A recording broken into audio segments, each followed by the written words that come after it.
signs.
Good afternoon and welcome to the Athens Planning Commission meeting. It is Thursday, November 2nd, 2023 at approximately 12:03 p.m. First order of business is to establish a quorum, and looking up and down the dais, we do have quorum. The other thing we need to do is administer oath. If there's anybody who's going to be speaking before the Planning Commission today, if you would just raise your right hand. Do you swear that everything you're going to be presenting before this body is honest and truthful? All right. Disposition of the minutes for October 5th of 2023. Commissioners have all seen this beforehand. Does anybody, I know that Commissioner Kotowski, you were absent for this, so you'll abstain from this, but any questions, comments, notes? I move that we accept the minutes from the 5th. I have a motion and a second. Any further discussion? All in favor of adopting signify by saying aye. Aye. Opposed, same sign. The minutes have been adopted. Cases. We don't have any cases today. Communications. We don't have any communications either. Reports. Anything to report from any of the commissioners? Hearing nothing. Opportunity for citizens to speak on items not covered under today's agenda. Is there anybody that would like to speak on things not covered? I see Mr. Delac, you're shaking your head no. Usually you are the one who does speak to us on items, so I will take that no as nothing new. Announcements and other business. This is the main thing that we are going to be doing today, and it is engaging with American Structure Point, who is here with us this afternoon, discussing the Stimson Avenue corridor. And so if you would just introduce yourself. Sir, if I could take just a quick moment. Yes, you can. Sure. And so just for our viewers at home, before the team from American Structure Point gets into this, I'd like to just remind all the Planning Commission members about, why we're doing this. 10 months ago, we were funded through Ohio Southeast, which is the arm of Jobs Ohio that works in this area, for a technical assistance grant to allow us to look at conditions in a particular portion of our city where we wanted to see economic redevelopment and improvement. And we selected the Stimson Avenue corridor as a business corridor that's important to the city. And since then, there's been a team of both kind of the steering committee as well as a wider team of stakeholders that have worked with American Structure Point, who is the procured planner by Ohio Southeast to do this technical assistance, to create this initiative, and understanding that there's going to be recommendations on zoning changes that ultimately City Council will have to accept. The Planning Commission has to take action before we would forward that to City Council. And so we thought it appropriate that the first public body that we present this plan to is the Planning Commission versus coming to City Council, because of that that step that's necessary for the Planning Commission to take. Clearly, Planning Commission has looked at our corridors for a long time around the city and made recommendations over time to improve those corridors, and we see this as just an extension of that. But this has been a really robust effort, and we're thrilled to death, and certainly the team will introduce themselves. How much is the fund? How much is the fund? So for the study. Yeah. No, how much is available from Jobs Ohio? No, it's paid for. It's done. Oh, It was not funding us that then we was paid them. funding this. It was just paying them direct. Okay. Yeah. Perfect, thanks. Just to kind of elaborate a little bit further on what Commissioner Stone was mentioning, I want to recognize some individuals who are here in the room today. Molly Fitzgerald from the Athens County Economic Development Council was instrumental in pulling this together. Shauna Wolf is here as representing Ohio University. Shauna has certainly been involved, and then we have representation from Sunday Creek Horizons as well. So again, it's truly been a team effort with American Structure Point. It's really been quite the journey, meeting almost monthly for quite some time. Yep. And it's been really fun watching the whole corridor, Stimson Avenue corridor plan kind of really flesh itself out over time. Yep. The floor is yours. Thank you. Do you need me to state address for the record too, or just name? Just wondering. Sorry, I'm a former public sector employee. I always go through emotions. So my name is Matthew O'Rourke. I am the Planning and Economic Development group leader with American Structure Point. So our firm, by and large, we do a lot of engineering work, a lot of engineering, road designs, bridges, those things. But our group specializes in long-range planning studies, zoning ordinance amendments, economic development, all those things, which really all those kind of facets, landscape architecture, all came together to formulate the plan that we're about to go through. And I think the mayor and Andy, first of all, thank you so much for your participation and guidance through this effort. It was really helpful, a lot of great insights, but summed it up really great. It was an opportunity that came through a grant received by the Vonovich School, then to Buckeye Hills through Rise Ohio, which it funded this study and multiple studies throughout the 8-county region that they serve. And this, as we were going through the effort, this was Stimson Avenue. It had a lot of great pieces. It also had an opportunity zone kind of in place for part of it, which was a big part of this, was the impetus for us thinking about this corridor. And as we dug into it, found, what a great thing. It's there's already been so much happening along this corridor. What a great corridor to kind of really dig into and add to that, really embellish what's already been started there. So I think there was a couple of themes that came out of this. The study overview process, just what we're going to talk about today, and then key themes and stakeholders. The one that really sticks out to my mind as a theme that's not in the plan itself is that there's already been so much thought and work done here. And so what we really try to do is embellish that, add to that. In particular, all the investments in infrastructure on Stimson Avenue already made a very conscious and conscientious effort to say, all right, how do we add to that, not sort of rethink it, redo it, because you already have these great sidewalks in place. The utilities are there, the rain gardens are there. So what can we do to help make this a corridor that's even more embellished and more of a fun, entertainment district to hang out in? So that's really how we got to where we were as we started working with the city and talking through the process. Just a quick overview of our process. We like to do these in 3 phases. Phase 1 was educate. So we were here at the beginning of the year, had a lot of stakeholder meetings with business owners, landowners, brokers, folks that work in economic development circles to just kind of talk through what they see as the perceived challenges, benefits, really get our minds wrapped around that and understand also the data behind it. So we hear a lot of comments. We like to apply data to that, and I'll go through a little bit of that in a minute. The second phase, explore. The mayor mentioned those monthly meetings.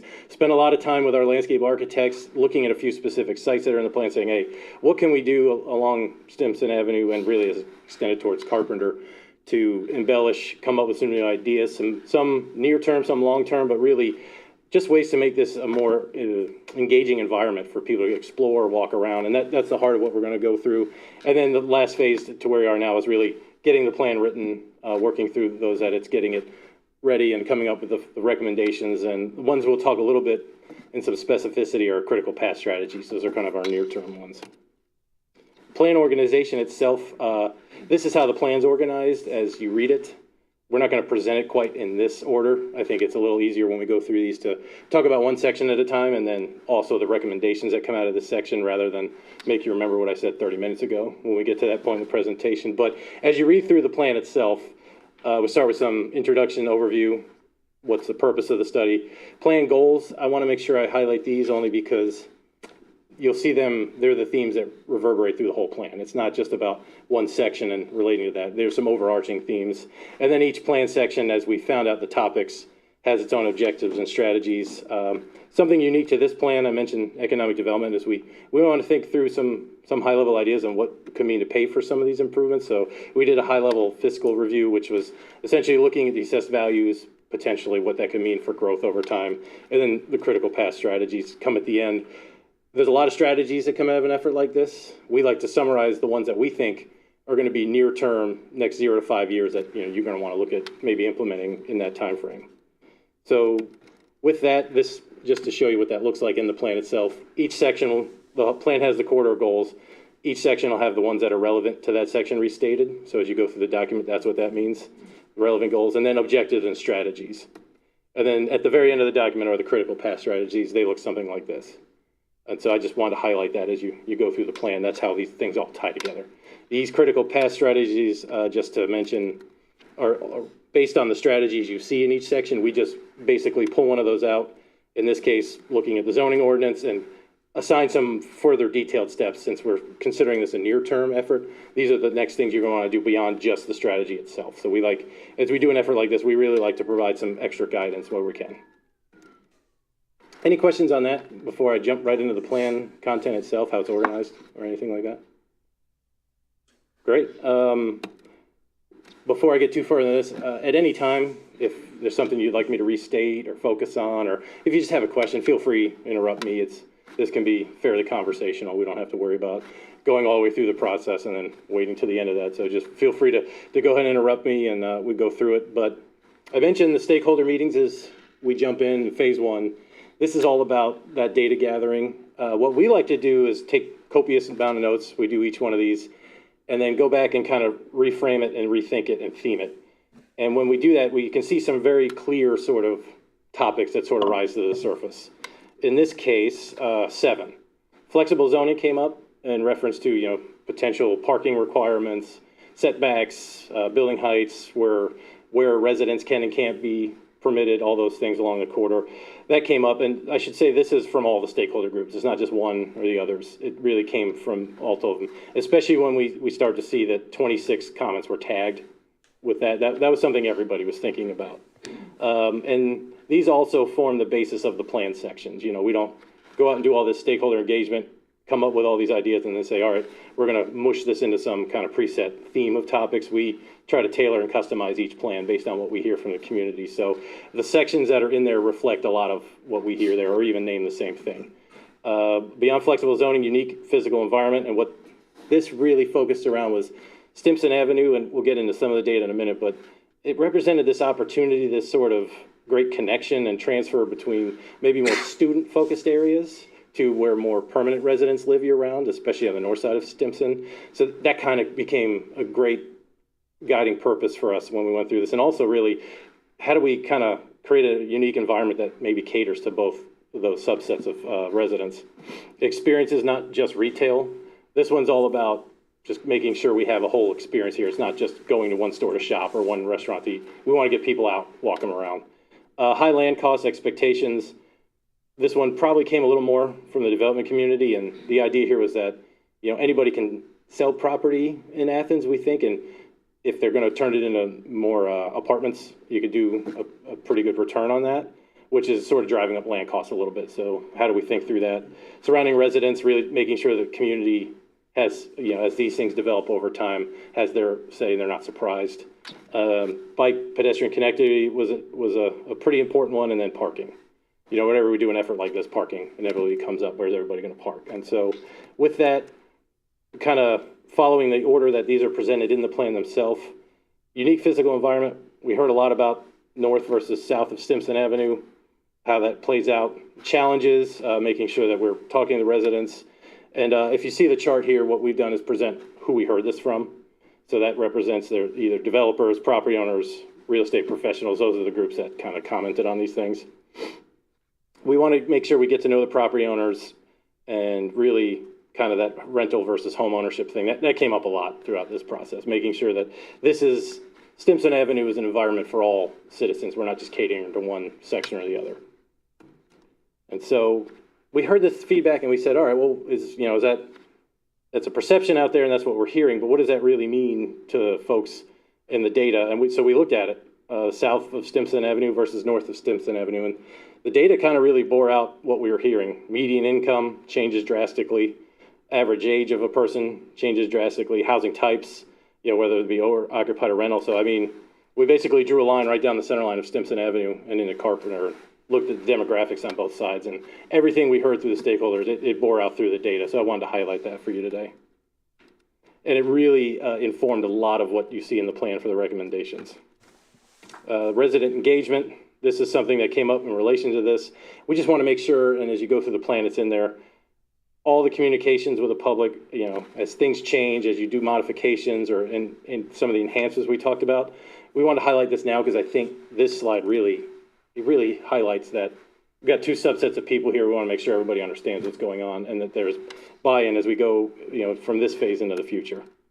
So I want to make sure I'm clear that this is future looking. It's not what we did now. You know, as this plan moves forward, as things, make sure we continue to speak to the residents, get regular communications out there, meetings like this for sure, have workshops, open houses, especially for some of the bigger improvements we've proposed, and then keep updating that demographic analysis. I can tell you from doing this for a long time, especially since COVID, things are changing, the markets are changing, what factoids people are interested in are changing, and so business models, you know, all those things. So it's something you're gonna, you know, we have this nice snapshot in time now, but want to make sure we keep updating that as we go through.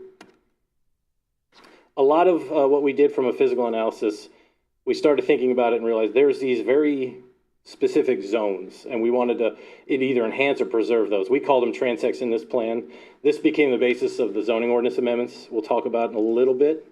But also really the basis of our existing conditions analysis, which was there's mixed use areas and maybe they get extended. There are single family areas. There's neighborhood commercial zones that we called it, which are more your retail, your 1-story, 2-story office shops kind of. And I wanted to highlight that one specifically because we wanted to make sure there was some sort of buffer between any improvements and bigger development, taller development south of Stimson Avenue and the residents that live in single-family neighborhoods to the north. So this was very important as we went through the process, is making sure that there is a transition zone here. And so this is probably a little bigger than it would be if you went out and looked at all the existing land uses now, but that was very intentional to create a buffer. And so that was very important through this process. The other thing we talked about a lot in relation to that is the apartment piece again. You know, these could probably all get bought up and turned into apartments, you know, if the development community just did what it does, you know, based on the market. We want to make sure there's retail available for everybody in town too. So really serving two goals. I think mixed use zones are an extension of what happens in Uptown, and there's some room for that too. Multifamily zone is maybe townhomes, maybe apartments. There's direction in here to that.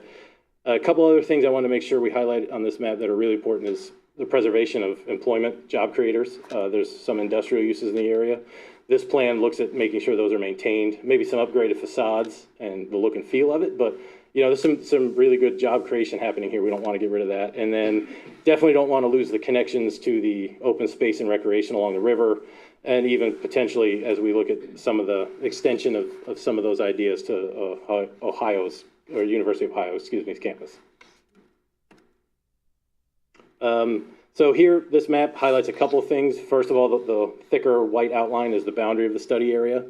That was really our charge here. We wanted to look at these very specific parcels and how to enhance them. The other pieces, we went through this. We looked at the existing land use and said, where are the opportunities for enhancement? And so that's what this map represents. You can see there, and this was important to us, they're sort of fingerprinted all up and down the corridor from east to west. There's a number of different places where we could look to enhance.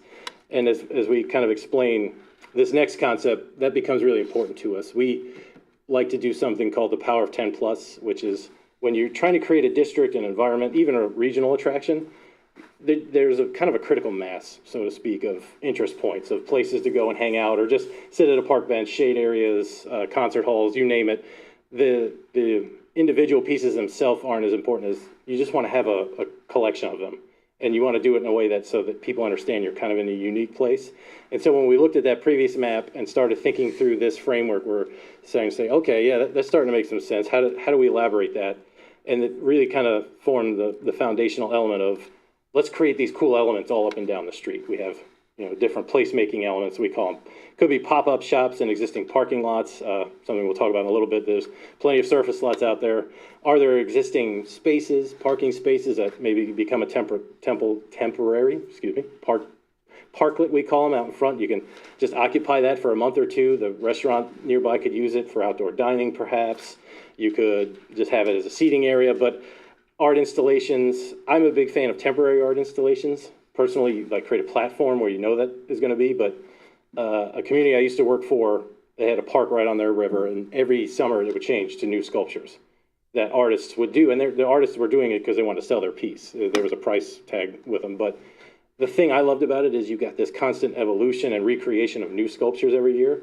So it's a whole nother set of reasons to come down and see the sculptures. And it really worked. Everybody, those first 3-4 weeks that the new art pieces were in would come down and walk through that park and look at. So recreating something like that up and down, east to west along the corridor. Bike share stations, we have the great path along the river now. Let's take advantage of that and really connect that to this. Streetscape and amenities, shading, more landscaping, even more than we have there. And wayfinding signage, as we went through this process, became something that sort of bubbled up as importance, just making sure people know how, one, that you're in the Stimson Avenue corridor and it's this cool place, but also how you get to the university from there, how you get to Uptown from there. All those connections were really important for us. So when we got to the end of that first section, we had all these really great ideas. We had all these places we want to create the power of 10 plus. What are the first things we can do to implement those? So we had the objectives, the strategies. Our critical path strategies for this section were we want to work really hard to do that public art or signage and branding elements. We all kind of know intrinsically as we've gone through this process, hey, this is a unique, interesting environment. There's a lot of different shops here. People live here. There's a microbrewery just off of it. There's a Headstone place, Most people would look at that and say, I don't know, but I mean, that's unique. I mean, you can't say there's too many commercial corridors that have that sort of display. There's a hotel, there's a whole lot of amenities. Let's start creating that image and defining that as this one wonderful, in a way, eclectic, fun place to hang out and start getting people to understand, it's a corridor, it's a whole district and environment we want to walk through. I mean, you have the Armory all, kind of, and the Mount Zion Baptist Church kind of underpinning the other side, and history elements. So many things here. Let's figure out how to get people moving up and down the corridor. So we really felt strongly that was something that should be done sooner rather than later. The other one is create those parklets I mentioned, the temporary seating areas, the outdoor dining areas. Really important that, and I've told this story a few times to some people in the room, so I apologize to them, but I came back in February after we got kicked off and spent a night here and walked up and down the corridor, on foot, from west to east through Uptown, back up, then did it again the next day. And unfortunately for me, the temperature dropped 30 degrees between the two events. So it was a little colder on day 2, but it's a great place to walk. It feels comfortable even at night. It's well lit, it's safe, but there's not a lot of folks doing that right now. And so the idea of these parklets and creating the art and the signage is let's encourage people to start doing that more. I mean, there's wide sidewalks. It's real easy. I think I got from the intersection of State, Carpenter, and Stimson to the microbrewery in 10 minutes. I walk kind of fast, but still, you can do it. It was pretty easy. So let's encourage that. Let's get more people to take that kind of on. Just wanted to highlight this map before we go too much further. You can see these little dots, these colored dots. That's where we've identified places we think make sense for the culmination of all those placemaking elements, the ones we showed on the previous slides. You know, you see the power of 10 plus starting to take effect in kind of technicolor there, I guess, where it's, you know, you start to see how you can spread people throughout the corridor and create little pockets of interest for people as they go from west to east or east to west and even kind of south following the river there. The other thing that this map highlights is 3 very specific development opportunity sites that we saw and investigated and did a little more research. These are in the plan, and we'll talk through them, but really these were ones we said, not only can we create, you know, this cool environment on the street, here's some good opportunities to say, hey, here's some things that we can do maybe to encourage the private market to contribute to this. And I want to make sure as we get into these to say these aren't necessarily, this is the plan, this is going to happen, very much meant to be representative of what could be. You know, they're meant to generate ideas and get people talking, but really think that these 3 sites have a lot of potential. The first one, focus area 1, is the site right next to the Armory and the Family Dollar. There's a big parking lot there. Part of our strategy that we'll get into in a little bit is maybe consolidating parking lots. We found that there's a lot of parking along the corridor. And so when you do that, you might create more opportunities to do things with the old parking lots. We really wanted to focus on this one for a couple of reasons. One, it's near the Armory, and we know all the investment that's going on there and how important that is. But 2, when you kind of, especially if you're coming up Court, the Armory in this area really frames, it's like this perfect node. We have a picture of it, of one of the ones I took, staring from Court right up to the Armory. It's this wonderful central node right there that really frames it. And so let's take advantage of that. Let's add a little more activity. This concept does that by creating some public space, potentially an amphitheater, really kind of reclaiming some parking if we don't need it anymore, into becoming more of a mixed use, kind of a more family-friendly, fun environment. You can see in the front, really adding a lot of street furniture, places to sit along the new building that's there. And also, I think, some ping pong tables. And that idea was something we saw in Indiana, where there's a city that actually puts pool tables and ping pong tables outside year-round in their public spaces. So these are things that people are doing. It's just one more way to kind of create that fun activity, add some variety, add some more things for people to do. And people will play out there when it's 30, 40 degrees out, if they're just hanging out, because it's right next to some microbreweries and other things. So I want to make sure we highlight those, because there's a lot of these little kind of details that maybe we don't think about on a bigger site plan that I think is really important to this study and how we went about presenting it. Another one, I mentioned parking. How do we provide more parking while taking away parking? I think the answer is there's some bigger parking lots out there that could potentially become structured parking. So this is basically the intersection of Stimson and State. There's apartments behind where we're showing this. There's a big parking lot there. We think that could be embellished at some point in the future. Add structured parking there, so you're creating kind of a density of parking. You're also encouraging people to walk on the corridor, because now they have to get to their businesses. And it was really important for us. I mentioned earlier the importance of preserving retail opportunities along the corridor, shopping. This parking deck, you can kind of, if I can, it's not working. If you look at kind of the first floor there, we've shown that as, and I've seen examples of this and worked on them, where you can line the fronts of these parking decks with storefronts. So basically the first half of the lower portion of the deck is stores, and then you can have more parking above them. And again, you see the same themes we talked about earlier: outdoor play areas, outdoor seating, shading, things that encourage people to be on the corridor and hang out there. I think I like to say, I call it adult loitering. We want people to hang out. We want them to go to dinner and then maybe hang out for a little bit, go around, you know, really experience the whole corridor and spend a lot of time there. That's really kind of one of the emphasis of this plan. The next one is we just wanted to show where some mixed-use redevelopment could happen, or residential development. So this site in particular, it's just the streets between the gravestone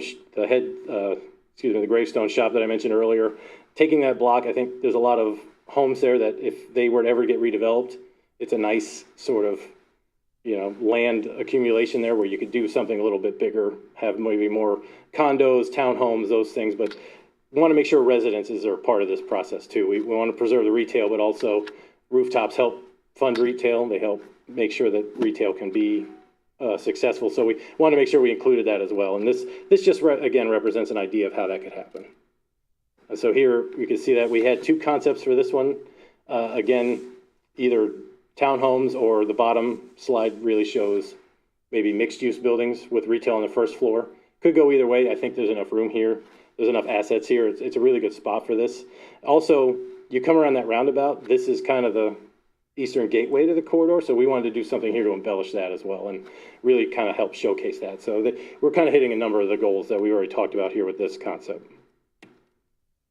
I think before I go any further, that's a kind of a good stopping point to see if there's any questions, just because there's a lot to unpack in that section in the plan when you read through it and also in the presentation. So, just kind of the goals there, what we're striving for. Anything you'd like to maybe talk through a little bit more? One question I would have, were you going to say something? No. One question I would have is that with regard to that last slide where you showed two options, one would be townhouses, the other would be a mixed-use facility. It seems to me that if your goal is to try to move people up and down the corridor, rather than have the townhouses down on that far end, you'd want something that is more of a magnet that draws people toward that end, like other retail, which would then also help to support and enhance the other retail down at that end as well. Your thoughts about that? Yeah, I don't disagree at all. I think it's always important to have that activity like we talked about. I think we also, we didn't highlight it in the presentation this afternoon, but in the study there was a retail gap analysis, which is, how much retail can we support? Who's shopping here? Where are they coming from? I think in that analysis, it definitely demonstrated that more people could shop in this area.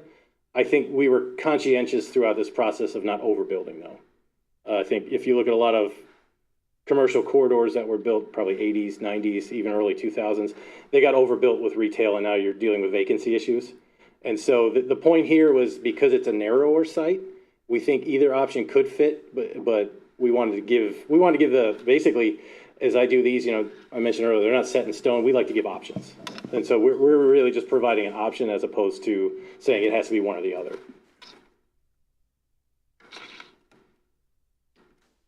Any other questions before we move back to the slide deck? Great. So kind of closing out this theme of creating the environment, we have corridor identification and wayfinding. We talked about this a little bit, but this is really about coming up with branded signage and an identification for the corridor so it comes up and down. I think as we went through this process, what started above the surface was kind of this eclectic nature, a little bit of an artistic nature, music, art. I think that's a good starting point. We didn't delve into creating an actual branding strategy. That's something we're recommending to do, but really that's what we saw. And so coming up with a wayfinding signage plan that really kind of symbolizes that is an important piece of this moving forward. And also enhancing safety and security. When people know how to get somewhere, they feel a little bit easier walking around. There's been a few studies on this, so that's something we felt really strongly about. This is just an example, and one of our critical path strategies come up with that wayfinding signage plan. This one is from Sylvania. We like this example because, for different reasons, had a similar situation where a bypass got built. People were kind of bypassing downtown and going right to a university campus for sporting events. In particular, youth tournaments were going on there a lot, and so they needed somebody to get them back to downtown. And this is one of the strategies they came up with. And I want to say, at this day and age with Google, is wayfinding from a directional perspective as important? Probably not, but I think it's the combination of helping people understand how to get around town, but also the branding piece of it. These are very specifically branded for that community. And I think doing that in partnership, possibly with Ohio University, some of the things they've done in a similar regard, so everybody knows that, hey, you're in a unique place, you're in a cool place, you're on Stimson Avenue. So that was the thought process with that one. Parking always comes up when we do an effort like this. A lot of people would like to see more parking. I think certainly a lot of parking issues. We heard this from a number of different folks. The no tow truck operation, I left that in there just to say people, if they're going over the time, I guess some people would like to see them towed and that enforced a little more. But, you know, there's a perceived lack of parking along the corridor. And I think really when we looked at it, we went out and counted every space, and there's a lot of parking per se, but it's mostly on private lots. And so therein, that opportunity we talked about earlier, that's kind of where that idea came from, is if we can repurpose some of that private parking to create the same amount of parking, but do it in a way that's more concentrated, you might create more opportunities for some of that redevelopment we talked about earlier. But really, when we went through this effort, we said, you know, there's a lot of parking here. It's not very efficient, essentially. It's kind of, every lot has its own, and it's a little hard to see at this scale, but every little dot on there represents a parking lot of a different size. And so one of the critical path strategies we felt was really important was to come up with an in-depth parking analysis. The comp plan also recommended this, that the city of Athens has, where go out there, really look at this holistically, look what an analysis like that would do differently than what we've already done would say. People would come in and observe the parking patterns. You know, when are these busy? When are they not busy? How can we get people to understand parking in one spot is just as easy as parking, you know, spread out? Working with business owners to help them understand that, hey, you know, this is going to work for everybody. And maybe coming up with some solutions like valet parking or other things to let them know that, you know, you might lose parking right next to your building, but there's still going to be very convenient ways to get customers to get to you, especially if we do some of the other things. Experience is not retail. I highlighted this earlier when we're going through the main themes, but really it's just about all the things we talked about in those renderings is, hey, we don't want people to come here and just go to one business or one restaurant and then leave. And this isn't unique to Stimson Avenue. This happens in commercial auto-oriented corridors all throughout the country. We want people to come here for a restaurant, but then stick around, go to an event, go to a festival, go to a pop-up shop, hopefully maybe music, live music, view the art sculptures, all the things we talked about with that Power 10 Plus. That's really what this is, and providing a little more policy direction on that. Mentioned the retail gap earlier. This is just what we saw. There's opportunity here. It's retail gap's a little hard to explain succinctly, but essentially it looks at two things.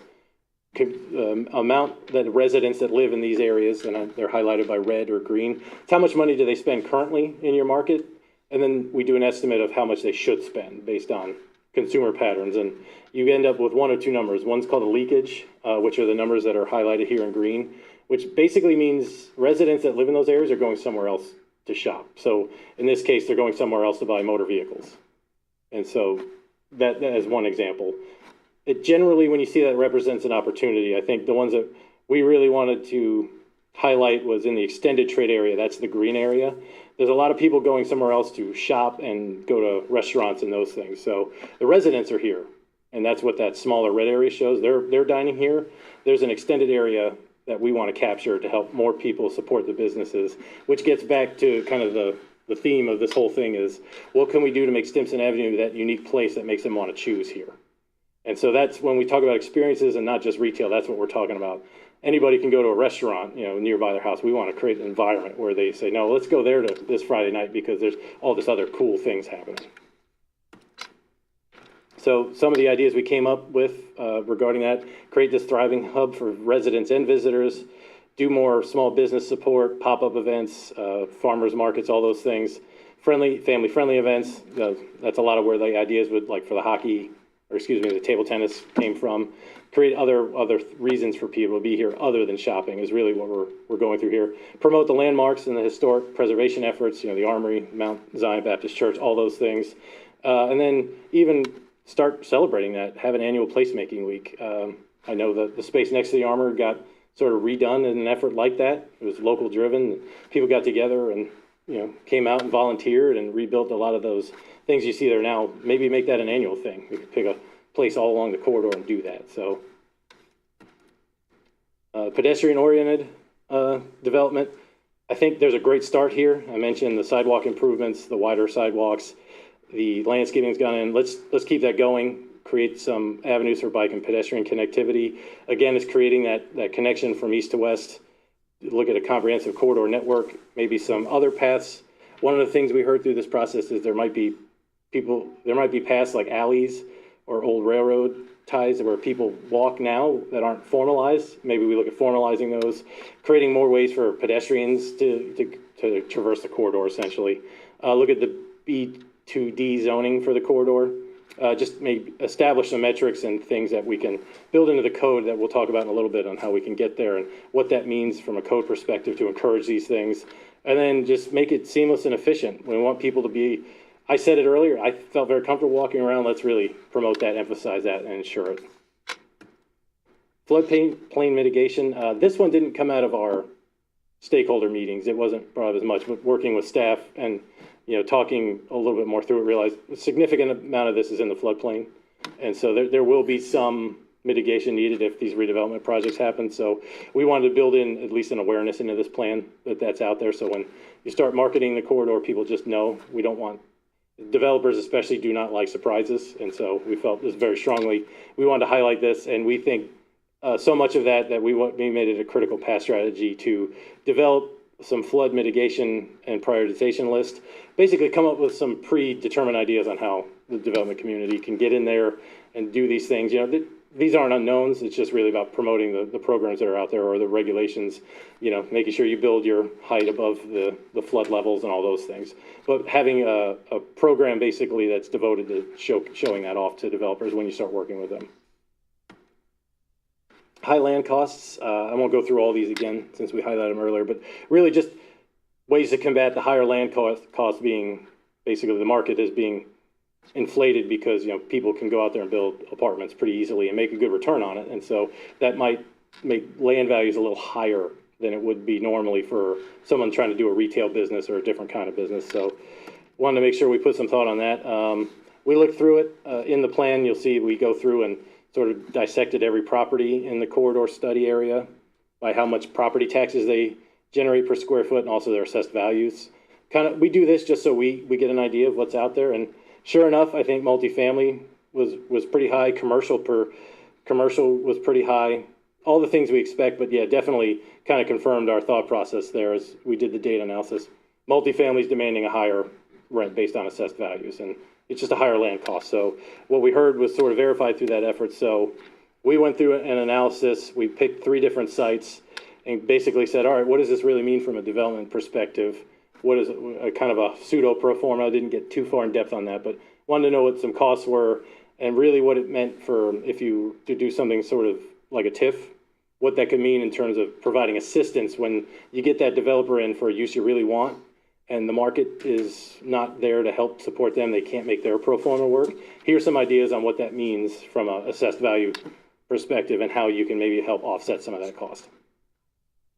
I'm sorry, did you have something, Andy? I was just saying this is super important. I mean, Yeah. honestly, this is the rub for all of the redevelopment challenges that we have for Stimson Avenue is how do you make the numbers work given current land costs? And, so yeah, I think that you're spot on. Yeah, and so I think what we did with these 3 scenarios is show that there's assessed value to be gained with these types of redevelopment, and that's where you can start to think about how you encourage developers to do that and offset some of their high land costs. So that was really important for us. So much so we got to a critical path strategy on this one. We really think exploring the creation of a TIF district along the corridor is very important and something that staff and cities officials to start looking at near term. This is just an example of the TIF analysis. We did a couple. We basically just looked at the whole study boundary, which is what this slide represents, and said, all right, just organically, how much assessed value would go over time. We did this by comparing the 2019 assessed value year to 2022. Came up with sort of an average percentage of increase per property, and it bore out to there's some significant, even over a 10-period time. You could realize almost $660,000 worth of just pure organic growth into a TIF fund. That's based on a couple of other things. If you go this route, state statutes allow you to do this. You can collect 75% of the new value if the school district isn't part of that process, up to 10 years. And so just to kind of explain where that came from, that's why we have that 75% number. If the school district didn't want to participate, you could still do 10 years and at least generate some funding over that period to help pay for certain infrastructure improvements and all those other things that TIF allow you to do. This slide is if you did work with a school district and they agreed to the version where you can do this for 30 years and you get 100% of the new assessed value it goes into the fund, it would go up to almost 3.8 million and over a 30-year time frame. Just to also highlight, we built in some checks into our model where certain properties were built from 2019 to 2022, which showed a much bigger average than the 4% or 2.8% that we show. So we pulled those out, just so you know, to sort of balance this out. We didn't want to have those included in there and really throw off the numbers. So this we feel is a pretty good representation of just organic assessed value growth over a 30-year period. Those are kind of heavy number slides. Is there any question on how we came up with these numbers?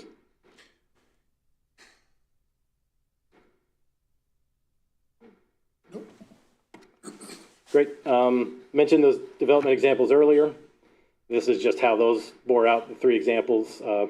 The multi-story building we talked about earlier, for instance, right now you could see about $100,000 increase just net over those properties if they stay the way they were. If you were to do the redevelopment that we proposed, you would see over 10 years, if you went that route, it could grow $580,000 plus dollars, and then over 30 years, you could see $2 million of new increment for that project alone. And so I think we really just want to highlight this to demonstrate with TIF, you know, how that could really build, especially the difference between organic growth versus actual redevelopment projects. I think that's a lot of what fuels increment increases in TIFs. And this, you know, you're almost getting to that 30-year period in one project at $2 million and the whole boundary at 3.8 million. So we kind of wanted to highlight that just to show this is really how TIF can be used to help fund some of those improvements we talked about earlier and offset land costs. So I think the crux of especially what this body looks at is zoning. I mentioned earlier I was staff planner for 15 years, so spent a lot of time working with planning commissions, doing zoning ordinance amendments and working through that process, and also knowing that, you know, sometimes you run into a brick wall with the zoning code if it hasn't been updated in a while. You want to have these cool things happen, but maybe your code just doesn't allow it. And so what we did was come up with, after we heard that some of these issues were there, we basically looked at this and said, all right, we have this transect map. You know, there's a tool available called an overlay zone. So we thought it made some sense to at least come up with recommendations that if you want to move forward with a zoning overlay district, here's some things that make sense to make that work for what we're proposing. So we feel strongly about this. I think it's another critical path strategy. It's something, it's just all zoning codes need to be updated from time to time anyway. And so I think if you want to encourage this sort of environment, it's a good impetus to start doing that. So essentially, I mentioned it earlier with high land costs, it's about predictability. For me, it's so much easier to work through the process with a developer if they have some ability to understand what the requirements are. They might not like all the requirements, but at least if they know they're consistent, they can work through those and build those into their pro forma. So that's a lot of what this is about, what these ideas are. It's about creating that environment, but also creating predictability. We can go through these in as much detail as everybody'd like per category. Essentially, each one that I'm about to present follows one of these colors on the map, provide some guidance for that. So for the single family zone, pretty much maintaining what's here. What we did was just kind of suggest some revised either architectural standards. The idea here is make sure everybody has a porch, has something interesting if you're going to do new single family residential development in the areas that we've identified, just to make it look like it's part of the corridor. Not going too far down that road, just making sure there's some projection changes. It has some window accents, whether it be a dormer or a pediment over the window. That's kind of up to the designer. Just want to make sure it encourages something more than a flat wall, essentially.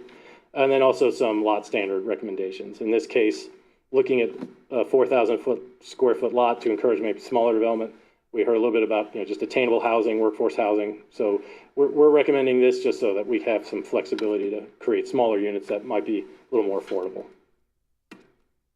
Multifamily zone duplexes. So we had a multifamily zone on here. I think there's a couple of subsets of that. One of them is duplexes. This could be home ownership. This could be rental. But wanted to provide some guidance on that concept just because there's some lots out there I think could become duplexes, probably couldn't become much more than that. And it also, you know, depends on land assemblage. A developer might be able to get 2 or 3 lots next to each other, but not necessarily enough to do a whole apartment complex. So this is just one more way to provide some variety, sticking with that eclectic theme that we heard all up and down Stimson Avenue, but also making sure we have some way to include these.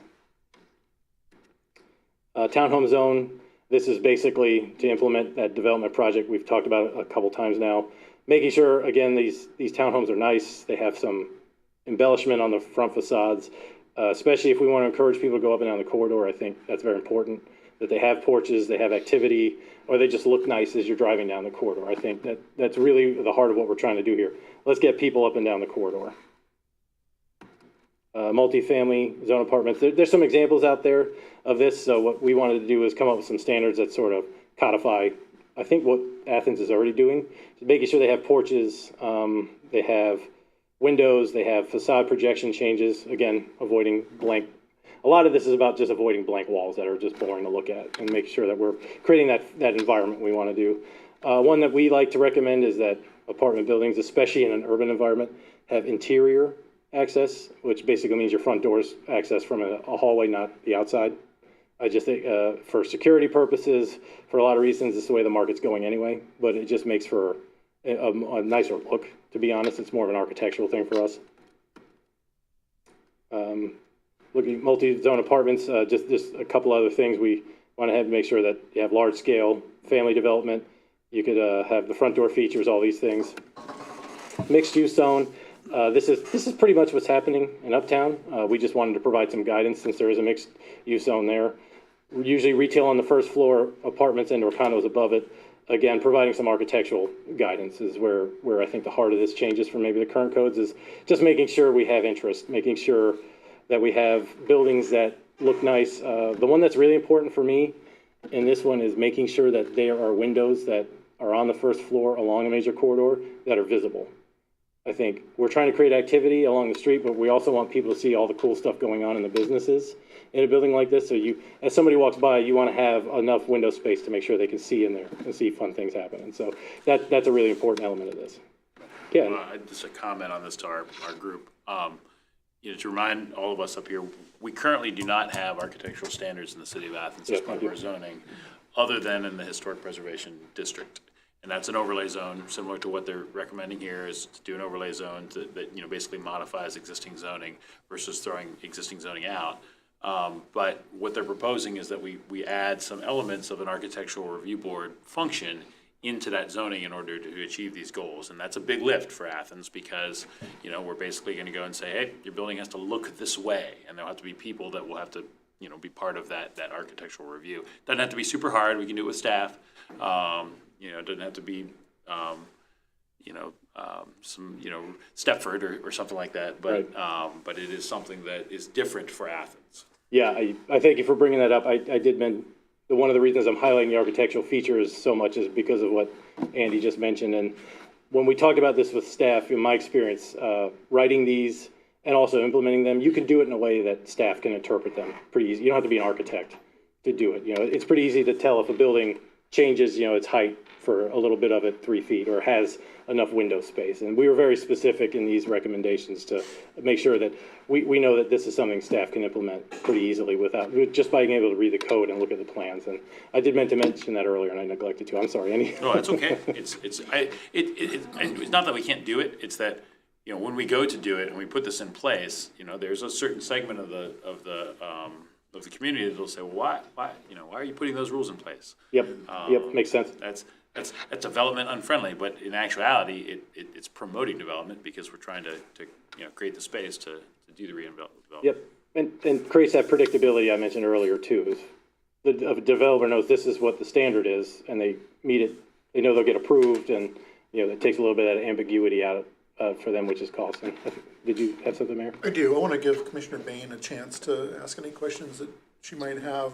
I know that you have a hard stop at 1 o'clock, so. 1:10, 1:05. Okay. I just want to Nope. give you that courtesy. Yeah. Thank you for doing that. I have some notes, I'll get them next. Okay.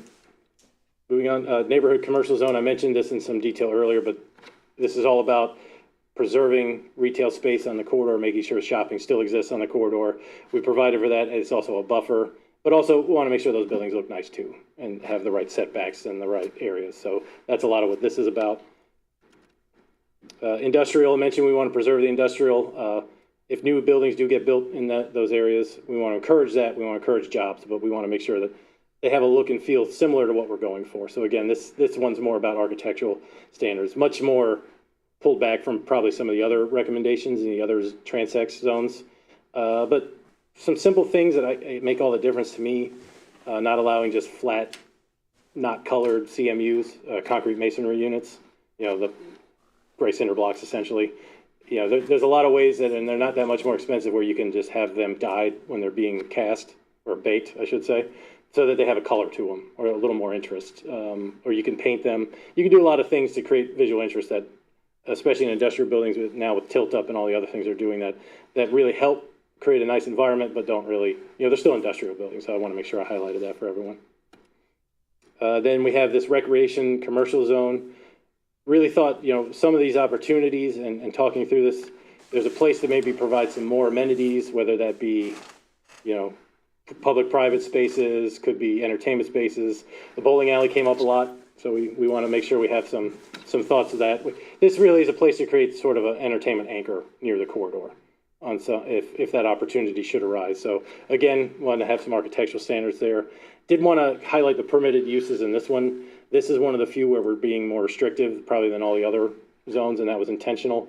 If you're going to do something like this, we want to make sure it gets used for these sort of things, for this sort of use. So really, it's indoor, outdoor recreation, amusement. We did provide some retail and restaurant as an accessory use. So like a lot of modern bowling alleys will have a little restaurant inside or a little bar or something like that. So that's really what's there. But really, in this zone, we want to make sure we preserve that. The final one is that open space zone along the river. I think this is a great asset. We just sort of want to codify that it stays that way. It adds so much to the community. It adds so much to what we're trying to achieve here. Let's make sure that stays there. So that's kind of the nickel tour of the plan. I didn't go through everything that's in there. I didn't want to go through every detail, but that's the highlights. Those are the big things. Those are the goals we're trying to achieve. Thank you so much for meeting with me this afternoon, and I'm happy to answer any questions you might have. Any questions from the commissioners? Move it on.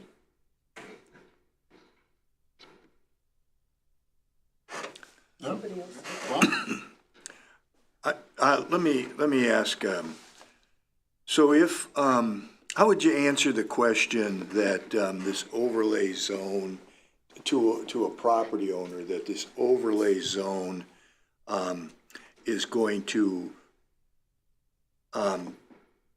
financially cost me because I'm so much more limited in terms of what I can do? Is that a fair question? Yeah, I think it's a fair question. I think that was something that will get asked. I think really and truly, an overlay zone works. You can only add to, you can't take away from in zoning for the most part, except maybe setbacks. You can provide more flexibility.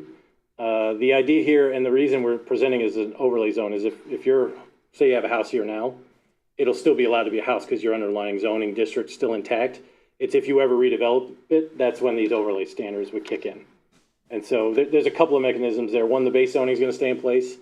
Two, they would be considered, if the zoning did change, legal nonconforming, and so it wouldn't really change them anyway. They'd still be allowed to carry on their use as long as they've maintained that over time, years and years. And that's something that's already baked into all zoning ordinances, including the cities. And so it doesn't really say you can't, the way we're proposing it, it doesn't really say you can't do anything on your property that you don't do now. It's really more about, should it ever get redeveloped, reused, this is what happens. And I think we would write it in a way that if people wanted to continue to have single family homes, for instance, it's still in that zone that we've created. And we try to be very purposeful in where we put these, to not necessarily retread or redo anyone's zoning district, with a few exceptions. Can you talk about some of those flexibilities that would be added that actually would lessen the, I think we're mainly talking about parking, setbacks, and lot size, right? So for instance, if somebody did buy a couple of lots and consolidate them, a duplex unit that we're proposing now, I think the cumulative lot size minimum would be less now than it is currently for 2 units. And so that flexibility allows you to build a duplex unit on a smaller property. Is, I think, a really good example of flexible we're trying to You may have to meet this architectural standard, and that might, be more restrictive, but you also can have a lot size that is smaller than currently you'd be allowed to have right now. So there's that flexibility. Yeah, and the lot width too is another example on this slide that I'd point out is, right now you couldn't put 2 units on 2 properties over 50 feet. Now you can have 2 units on a 50-foot wide lot, 25-25. So that's really the intent. Yeah, that's a great point. Is this provides more flexibility to do these kinds of things, which not all property owners might see it that way at first, but I do think it actually raises your property value over time because a developer, or even if you want to redo it yourself, you have more options, essentially. Is there anybody else who's here representing yourselves or an organization? I believe that the mic over here might be live, and if you want to come up to the mic and introduce yourself and ask any questions of Structure Point, please feel free. I just have a point of clarification for the record. Ohio Southeast did not fund the plan. Buckeye Hills Regional Council funded the plan. Kate Greeny, Dunn from Buckeye Hills is here representing them. They're finishing the project in the student Ohio. Glad they screwed that up. Since I've been talking to Ohio Southeast about so much stuff recently that I named the wrong entity. I apologize. Thank you, Buckeye Hills.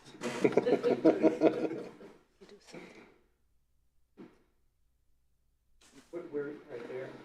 This is real quick too. That's Peter. I didn't recognize him. You can if you want. It's gonna be. This is Oh, yours. wait a minute, that's my chair. I was gonna. And really, I just want to know where this document will live, where I'll be able to access it, and just kind of take a better look at it. That's all. That was the only question I had today.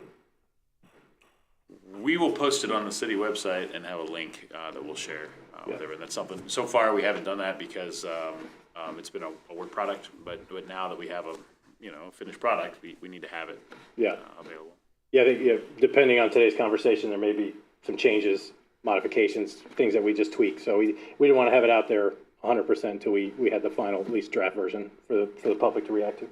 And then final approval for all Rise Ohio projects run through Buckeye Hills, since we are the funder for these projects. So Buckeye Hills can also be reached out to get access to some of these final documents. Me and I have cards. I don't have a card. So I'm Rob Delac. I live on Morris Avenue, which is the street just north of Stimson. I'm a resident, but advocate for a lot of the things you're talking about here. Really like the proposal. I think there's some great ideas here, and I didn't see anything that I really didn't like. One thing I'm curious about, though, is the B1 or sort of neighborhood zoning I think you're proposing as a buffer on the north side.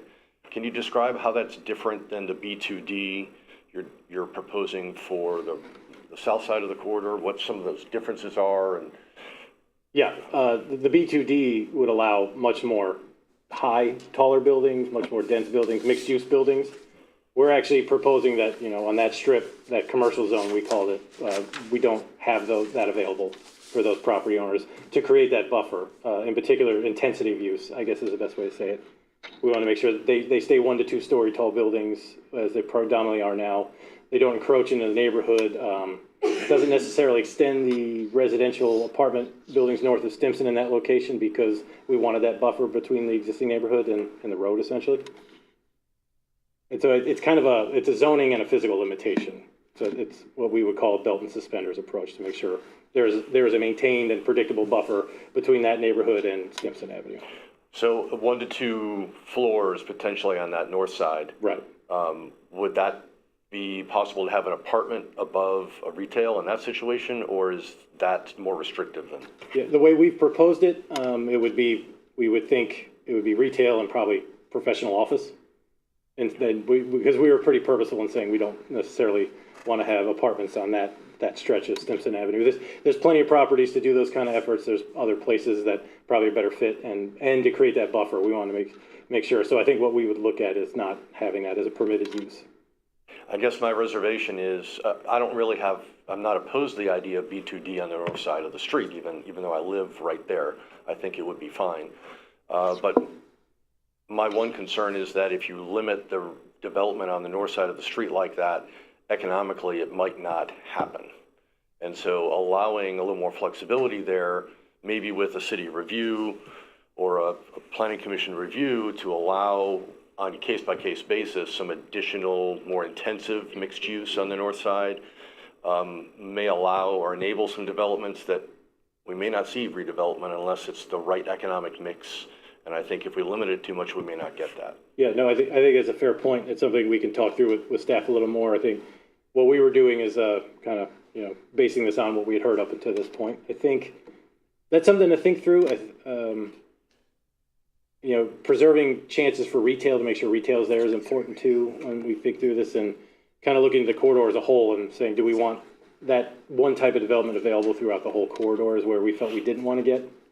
And that's how we got to these conclusions. But I don't think looking at that flexibility is a bad option. I think, and I should also say, the city, when they move forward with this, if they choose to, it's not we have recommendations in here as guidelines. There will be a different, more thorough zoning process to develop the actual standards and really think through a lot of those some of those more detailed, nuanced issues too. Excellent. Thank you very much.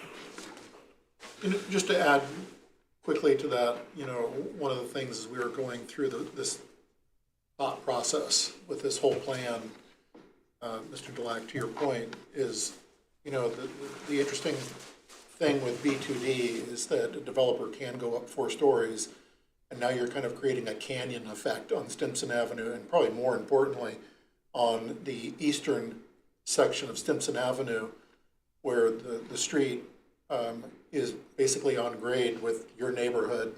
Now all of a sudden, if you have 4-story buildings, the environmental shadow effect that's going to take place along there, I think, would be disruptive of those that live within your neighborhood, within the R1 neighborhood. It changes clearly a little bit more as you go further west on Stimson Avenue. Probably more importantly at the block of Palmer to State Street, where on that north side, you do have, there's steps that go on up to Montrose, so there's opportunity to maybe develop a little bit higher, and you're not going to create that same view shed shadow effect that would take place. But again, your point's an interesting one, but yeah, we put a lot of thought into. Yeah, the comment we'd heard a while and I hadn't rethought it till just now is people being on a 2nd or 3rd or 4th story, potentially looking down at someone else's backyard on that part. That came up too, and we wanted to avoid those kind of conflicts essentially. I'm sorry. Once you folks start talking, then we get other questions. And I didn't introduce myself, so I'm Peter Katzis. I reside at 1 Bryan Road in Athens, and I was a business owner on Stimson Avenue for 20-some years. Been in this community for close to 50 years. And so I own property on Stimson Avenue in this area that you're talking about right now. That B3 zoning, it butts right up against an R1. So there's already a 25-foot buffer that I can have nothing but parking, on the backside of it, right. Between me and that R1, which I think used to be an R2 because there is you can see some duplexes and things on Morris Avenue would lean me to, you go back into the 70s when KFC went into that location and everybody started smelling chicken. That's when they decided that they needed to make some more changes in that situation. So what I worry about is when you start to do additional setbacks, and we're already dealing with a 25-foot in the back, and also the price of the property and how hard it is to run a retail business. I mean, I had a conversation with another property owner on the street, and they were thinking about leveling a rental house and just doing parking, reducing their taxes, and they could rent those spaces out 100%. Sure. Every year. And so, I mean, I would say that if you have a situation where you're starting to limit the height, because the other issue that you have is when AEP came through and did the new power lines with the Stimson redo, there already is vertically, when you go up, it's at least 17 to 20 feet back that we can't build because we can't, because right now you have 0 on the front, but you can't go up because the lines are there. So, I mean, everything on those properties on the north side are somewhat squinched in. And now if we start to limit the ability that you can't go up 3.5 stories, You know, I Yeah. wonder what will, you know, is it just going to be the parking lot for everything that's going to happen on the south side? Yeah, I think that's something we did talk about was if just a parking lot is a permitted use on its own or an accessory use only. It's something I think is another one of those details we would dig into when we're actually writing the zoning ordinance. To your point, I think it's a good one is how viable is something if you have too many setback restrictions and other items. I think it's one of those, you know, whenever you do an effort like this, and particularly when you start digging into the zoning stuff, it's that there's always going to be those friction points. It's trying to figure out what's that best kind of middle ground there. And so that we went into that with, again, this is what we saw in the corridor. And so it's not final yet. It doesn't necessarily be exactly what's in this plan. These are the recommendations that we came up with. So that's one of those detail items I think when you really start digging into a zoning ordinance amendment, you can work through in more detail. But I think it's a great point. Okay. You don't want to limit options. And I also just wanted to mention too of the other business property owners that I talked to on the street, nobody else had heard about this. So I mean, I understand that you did do an engagement process. I'm just not talking to the right people because none of us seem to have been engaged in this process. Yeah, we reached out to a number of business owners through contacts and had a few stakeholder meetings. I think this process also did evolve over time. It started as more of a market prospectus, kind of what opportunity is here and and so as we got into it, we sort of reframed it and it kind of, some of the ideas sort of grew based on what we were hearing. And so that's one of the reasons we're here today is because of the nature of the process. We want to make sure we start getting it out and having those reactions now. Okay. Yep. Perfect, thank you. Okay. Any other comments? We're losing Commissioner Bain. Yeah. Okay. Any other comments from the Structure Point team? What's the team? Okay. Great. That concludes the presentation. I really appreciate you coming out. And Yeah, absolutely. walking My us through pleasure. everything. Happy to be here. Oh. The only other announcement that we've got is our next meeting will be November 16th here in council chambers at noon. Any other announcements from the commissioners? Not hearing any. Can I get a motion to adjourn? Motion to adjourn. Second. All right. Thank you.